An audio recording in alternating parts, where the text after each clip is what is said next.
अस्सलाम वालेकुम नाजरीन, मैं हूं सलीम हैदर और आप देख रहे हैं SHK एक्सेल वर्ल्ड उर्दू। तो ये हमारी पहली वीडियो है और आज के लेक्चर में हम बिल्कुल बेसिक एक्सेल से शुरू करेंगे। तो मेरे दूसरे चैनल पे जो इंग्लिश में वीडियो थी माय फर्स्ट एक्सेल रिपोर्ट, तो वही लेक्चर आज हम इस चैनल के लिए भी बनाएंगे। तो वो तमाम दोस्त जिनको एक्सेल सीखने का शौक तो है लेकिन उन्हें ये नहीं पता कि एक्सेल सीखना कहां से शुरू करें, तो उनके लिए ये बेहतरीन वीडियो होगी। इस लेक्चर में हम लोग मुख्तलिफ शॉर्टकट कीज, मुख्तलिफ फॉर्मेटिंग टेक्निक्स और छोटे मोटे फॉर्मूलाज की मदद से अपनी पहली एक्सेल रिपोर्ट बनाएंगे, जो कि एक कंप्लीट एक्सेल रिपोर्ट होगी और आप किसी भी प्रोफेशनली प्रिपेयर्ड एक्सेल रिपोर्ट से उसको मैच कर सकते हैं और आपकी रिपोर्ट बेहतरीन बनेगी। तो जो लोग इस चैनल पे नए हैं उनसे गुजारिश है कि वो इस चैनल को सब्सक्राइब कर लें और बेल आइकॉन भी जरूर प्रेस कर लें ताकि उन्हें नई वीडियोस की अपडेट मिलती रहे। तो आए आज का लेक्चर शुरू करते हैं। तो मेरे पास ये एक्सेल फाइल है और अगर आप मेरे साथ साथ प्रैक्टिस करना चाहते हैं तो इस फाइल को आप डाउनलोड कर सकते हैं। लिंक मैंने नीचे डिस्क्रिप्शन में दे दिया है, उस लिंक पे आप जाएं और इस फाइल को डाउनलोड करें और मेरे साथ साथ प्रैक्टिस करें। तो आज की एक्सरसाइज में हमने जिन 3 चीज़ों को सीखना है उसमें सबसे इम्पॉर्टेंट चीज़ है कीबोर्ड शॉर्टकट। लेकिन कीबोर्ड शॉर्टकट भी सिर्फ वही वाले जो कि हम आम तौर पे इस्तेमाल करते हैं। और अगर आपने ये सीख लिए तो आपको कोई ये नहीं कह सकता कि आप एक्सेल में बिल्कुल नए हैं। दूसरी चीज़ हमने जो सीखनी है वो है कुछ फार्मूलाज, और तीसरी चीज़ जो हमने सीखनी है वो है फॉर्मेटिंग, कि आपने अपनी रिपोर्ट को किस अंदाज से पेश करना है। हेडिंग होनी चाहिए उसकी, कहाँ पे बॉर्डर्स लगे होने चाहिए, कौन सी चीज़ अंडरलाइन होनी चाहिए, कौन सी बोल्ड होनी चाहिए। तो एक अच्छी रिपोर्ट इस चीज़ पे भी मुनसर होती है कि आपने उसको कैसे पेश किया है, ना कि सिर्फ इस बात पे कि उसमें इंफॉर्मेशन ठीक है या गलत है। तो आज की एक्सरसाइज शुरू करते हैं। अभी मैं समरी शीट में हूँ और बेस डेटा शीट में हमारी वो इंफॉर्मेशन है या मालूमात है जिस पे हमने ये सारी की सारी एक्सरसाइजेज करनी है। तो उस शीट में जाने के लिए एक तो मैं माउस को क्लिक करके जा सकता हूँ बेस डाटा। तो शॉर्टकट की इसके लिए ये है, समरी शीट से अगली शीट में जाने के लिए आप दबाएं कंट्रोल पेज डाउन, और वापस समरी शीट में आने के लिए जो कि बेस डाटा से पिछली शीट है आप दबाएं कंट्रोल पेज अप। तो दोबारा कंट्रोल पेज डाउन दबा के आप उस शीट में आ जाएं, बेस डाटा शीट में। अब ये हमारे पास एक इंफॉर्मेशन है जो बिखरी हुई है। जब भी आप डाटा पे काम करना शुरू करें तो सबसे पहले ये समझ लें कि डाटा किसके बारे में है। तो ये वाला डाटा एक यूनिवर्सिटी के कुछ कोर्सेज या क्लासेस के बारे में है। ये जो कॉलम आई है इसमें आपको मुख्तलिफ क्लास या कोर्स के नाम नज़र आएंगे, जैसे BBA है, BS अकाउंटिंग एंड फाइनेंस है, MBA। तो ये 3 क्लासेस हैं। हर क्लास में कौन कौन से मजमून पढ़ाए जा रहे हैं वो कॉलम A में आ रहे हैं, ऊपर लिखा है सब्जेक्ट। तो कौन कौन से मजमून है उनके नाम है। उसके बाद आपको 4 और हेडिंग्स नज़र आ रही हैं।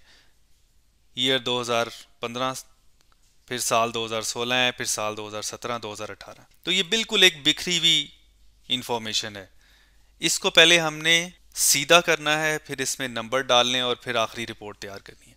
और मेरी पूरी कोशिश होगी कि हम ये सारा काम बगैर माउस के करें। अब इसमें पहला स्टेप जो करना है वो कोर्स को कॉलम A से पहले लेके आना है, यानी मजमून से पहले लेके आना है, ताकि हमें पढ़ने में आसानी हो कि अच्छा कोर्स BBA है तो उसके मजमून ये हैं। तो कॉलम I को, पूरे कॉलम को सिलेक्ट करने के लिए बगैर माउस के आप प्रेस करें कंट्रोल स्पेस बार।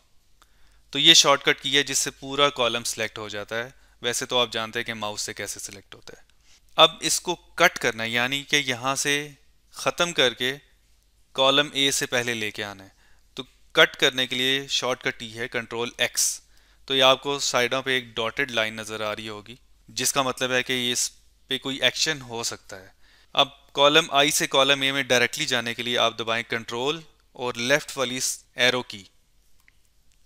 अब आपने कॉलम A को सिलेक्ट करना है कंट्रोल स्पेस बार की मदद से। तो पूरा कॉलम A सिलेक्ट हो गया। अब कॉलम I को कॉलम A से पहले इंसर्ट करने के लिए या दाखिल करने के लिए शॉर्टकट की है कंट्रोल प्लस। आपके पास कीबोर्ड्स होंगे, पूरे कीबोर्ड्स जिसमें नम पैड अलहदा होता है, तो उसमें प्लस का साइन अलहदा से एक की पे है, तो कंट्रोल प्लस के साइन को आप दबाएं। अगर आप कोई ऐसा कीबोर्ड लेके बैठे हैं जिसमें नम पैड नहीं है, तो आपको बैक स्पेस से पहले इक्वल टू और प्लस वाली की नज़र आ रही होगी, तो आपने control shift equal to press करना है, या फिर अगर आपके पास पूरा कीबोर्ड है तो आपने कंट्रोल प्लस दबाना है। आपको नज़र आ रहा होगा कि जो मज़ामीन के नाम हैं वो एक कॉलम में नहीं है। वैसे तो ये कॉलम बी में नज़र आ रहे हैं देखने में, लेकिन ये कॉलम सी में भी कुछ जा रहे हैं, कुछ कॉलम डी में जा रहे हैं, और ये तो कॉलम ई में जा रहा है। हमारी कोशिश ये है कि ये इनको सिर्फ एक कॉलम में लेके आएँ। तो उसका तरीका ये है कि आप सेल A1 में जाएं और कंट्रोल स्पेस बार से पूरा कॉलम सेलेक्ट कर लें, जैसे हमने पहले किया था। अब आपने कंट्रोल शिफ्ट राइट एरो की, यानी दाएं वाली एरो की से आपने पूरा डाटा सेलेक्ट कर लेना है। तो ये काम अगर हम माउस की मदद से करते तो बहुत टाइम लगता, शॉर्टकट की मदद से ये बहुत आसानी से हो जाता है। अब वो काम है जो हमें माउस से करना पड़ेगा। तो आपने कभी ये नहीं सोचना शॉर्टकट की इस्तेमाल करते हुए कि जी माउस तो कभी करना ही नहीं है। हाँ, इन दोनों की कॉम्बिनेशन से या इन दोनों के इस्तेमाल से आपने अपने काम को आसान बनाना है। तो किसी भी दो columns A B C D, ये जितने कॉलम्स हैं, इन कॉलम्स के दरमियान में आपको एक लाइन नज़र आ रही है, तो किसी भी लाइन पे जाके आपने डबल क्लिक करना है। जब आपको ये तीर और लाइन का निशान नज़र आए तो आपने डबल क्लिक करना है। तो जो ही आप डबल क्लिक करेंगे तो हर कॉलम अपने डाटा की हिसाब से एडजस्ट हो जाएगा। इसका ये मतलब है कि जैसे कोर्स है या क्लास वाला जो कॉलम है, इसमें सबसे बड़ा जो डाटा है वो BS A एंड F है। तो आपने देखा कॉलम साइज मैक्सिमम उसके जितना हो गया। अब आप मजमून वाले कॉलम में आए जो कि कॉलम B है, उसमें सबसे बड़ा data leadership and organisational behaviour है, ये वाला मजमून। तो आपने देखा कि कॉलम B अपने मैक्सिमम डाटा या मैक्सिमम मजमून के साइज के हिसाब से एडजस्ट हो गया, और बाकी C D E और F ये भी अपने अपने डाटा के साइज़ के हिसाब से एडजस्ट हो गए। तो डबल क्लिक से ये होता है कि जो भी मैक्सिमम साइज़ होगा उस पूरे कॉलम में, उसके हिसाब से इसकी चौड़ाई बढ़ जाएगी। अब हमने कुछ इसमें डाटा डालना है। डाटा क्या है कि हमारे पास हर क्लास के हर मजमून में मुख्तलिफ सालों के नंबर्स हैं कि एक क्लास में एवरेज नंबर कितने आए हैं। एक फार्मूला है जो कि रैंड बिटवीन है, जो कि दो नंबर्स के दरमियान में आपको नंबर जनरेट करके दे देता है, ताकि आपको खुद सोचना ना पड़े अच्छा मैंने अगर फर्जी नंबर डालने हैं तो क्या डालूं। Equal to RAND। अगर आपको ये मुश्किल लगे तो ये वाला स्टेप बेशक स्किप करके अपनी मर्जी के कोई भी मार्क्स, कोई भी हासिल नंबर आप इनमें डाल सकते हैं। इक्वल टू RAND लिखेंगे तो आपके पास दो फार्मूला आएंगे। तो एरो की से आपने नीचे वाले पे आना है, नीचे वाले एरो की से, और आपने प्रेस करना है टैब। तो टैब आपके कीबोर्ड में कैप्स लॉक से बिल्कुल ऊपर है। तो जो ही आप टैब प्रेस करेंगे तो वो पूरे का पूरा फार्मूले का नाम उठा लेगा। ये हर किस्म के फार्मूले पे अप्लाई हो जाता है। तो टैब से आपने बजाय इसके कि आप पूरा फार्मूला टाइप करें, वो खुद ही फार्मूला भी लिखेगा और ब्रैकेट भी लगाएगा। अब फार्मूला कह रहा है कि आप बताएं कि कम से कम नंबर कितने आए थे। मिसाल के तौर पे मैं कहता हूं कि टेक इन बिजनेस जो मजमून है, इसमें कम से कम नंबर 40 थे, कोई फेल नहीं था, और मैक्सिमम जो टॉप किया था जिसने वो 95 नंबर थे। तो मैंने इसको 95 लिखा और ब्रैकेट क्लोज कर दी और एंटर दबा दिया। अब इसने अपनी मर्जी से कोई भी नंबर दे दिए हैं 40 से लेकर 95 तक। इस फार्मूले को कॉपी करने के लिए कंट्रोल C दबाएं, तो इस सेल के अंदर जो कुछ भी है वो एक्सेल ने उठा लिया। अब जहाँ पे हमने इसको पेस्ट करना है या इसको रिपीट करवाना है, दोहराना है, उस पे डालने के लिए आपने शिफ्ट और एरो कीज का इस्तेमाल करना है। यहाँ से शिफ्ट और राइट एरो की मदद से 2018 तक आए, और फिर शिफ्ट दबाई रखें और डाउन एरो की मदद से आप रो नंबर 16 तक आ जाएं। तो आपने इस तरह बगैर माउस का यूज़ किए हुए पूरी रेंज सेलेक्ट कर ली। इसके बाद आपने सिर्फ एंटर प्रेस करना है तो सारे सेल्स में फार्मूला कॉपी हो जाएगा। तो ये एक तरीका है सेल की चीज़ें कॉपी करके दूसरे सेल्स में डालने का। तो अब आपने ये देखा कि ये रैंड बिटवीन जो फार्मूला था, इसने आसानी से 40 से 95 के दरमियान हर मजमून को कोई ना कोई नंबर दे दिया, क्योंकि हमारे लिए नंबर अहम नहीं है, हमें सिर्फ नंबर चाहिए थे जिसमें हम अपनी रिपोर्ट बना सकें। अच्छा, अब मैं चाह रहा हूँ कि एमबीए के आगे जो ह्यूमन रिसोर्स मैनेजमेंट है इसकी स्पेलिंग ठीक नहीं है, तो मैं यहाँ जाके इसके स्पेलिंग ठीक कर लूँ पहले। तो आपने एरो कीज़ की मदद से B14 वाले सेल में आना है और प्रेस करना है F2, जो कि की है F1 F2 F3, जो ऊपर कीबोर्ड के ऊपर कीज़ आ रही हैं, आपने F2 प्रेस करना है। तो F2 प्रेस करने का मतलब वही है जो आप कहीं भी जाके डबल क्लिक करते हैं, मतलब अब आप उस सेल के अंदर हैं और उसकी एडिटिंग कर सकते हैं। और इसके मैं अब स्पेलिंग ठीक कर लेता हूँ और एंटर प्रेस कर देता हूँ। तो जो ही मैंने कुछ चेंज की है इसमें शीट में, तो ये सारे के सारे फार्मूलाज दोबारा एक्टिव हुए हैं और उन्होंने नए नंबर जनरेट कर दिए हैं। अब मैं चाहता हूँ कि ये यहाँ पे फार्मूले की बजाय, जो कि सेल के अंदर फार्मूला है, यहाँ पे फार्मूले की बजाय ये नंबर मुझे वहाँ पे नज़र आए।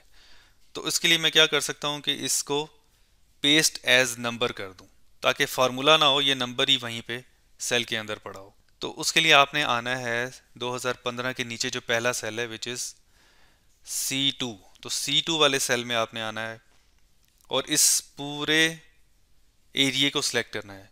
कंट्रोल शिफ्ट राइट एरो और कंट्रोल शिफ्ट डाउन एरो, तो इससे आपका पूरा डाटा शॉर्टकट की से सिलेक्ट हो जाएगा। उसके बाद आपने कंट्रोल C से इसको कॉपी करना है और इनको एज नंबर या नंबर के तौर पे पेस्ट करने के लिए शॉर्टकट की है Alt+ESV और एंटर दबा देना।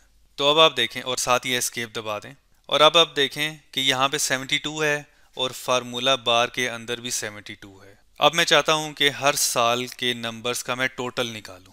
तो उसके लिए आपको पता होगा कि सम का फार्मूला इस्तेमाल होता है, लेकिन उसकी भी एक शॉर्टकट की है। आप सन 2015 के बिल्कुल एंड पे जो खाली सेल है, मेरे पास ये C17 है, अगर आपने मुझे फॉलो किया है तो आपके पास भी C17 होगा, उसमें आप आएँ और यहाँ पे ऑल्ट इक्वल टू आपने दबाना है। तो ऑल्ट इक्वल टू दबाने से सम का फार्मूला भी लग गया और सारे सेल्स की रेंज भी उसने सेलेक्ट कर ली और एंटर प्रेस कर दें। अब इसको 2016, 2017 और 2018 तीनों पे अप्लाई करना है। तो आपने इसको कॉपी नहीं करना, इसका एक और शॉर्टकट की है। C17 में रहते हुए शिफ्ट और राइट एरो की दबाएं ताकि आप 2018 तक चारों सेल सेलेक्ट कर लें और आपने अब प्रेस करना है कंट्रोल आर। कंट्रोल आर का मतलब है कि जो भी पहले सेल में है उसको राइट साइड पे या दाईं साइड पे सारे सेल्स में कॉपी कर दे। अब हमारी रिपोर्ट तकरीबन तैयार है, सिर्फ हमें इसकी एक हेडिंग देनी है। सेल A1 में आए, हमें इस टेबल से ऊपर कुछ खाली रोज चाहिए जहाँ पे हम इसका नाम लिख सकें रिपोर्ट का। तो A1 में आके शिफ्ट स्पेस बार आपने दबानी है, जिससे पूरी रो सेलेक्ट हो जाएगी। और कंट्रोल शिफ्ट इक्वल टू, या अगर आप कीबोर्ड इस्तेमाल कर रहे हैं जिसमें नम पैड अलहदा है, तो आपने कंट्रोल प्लस की मदद से नई रोज इंसर्ट करते जाना है।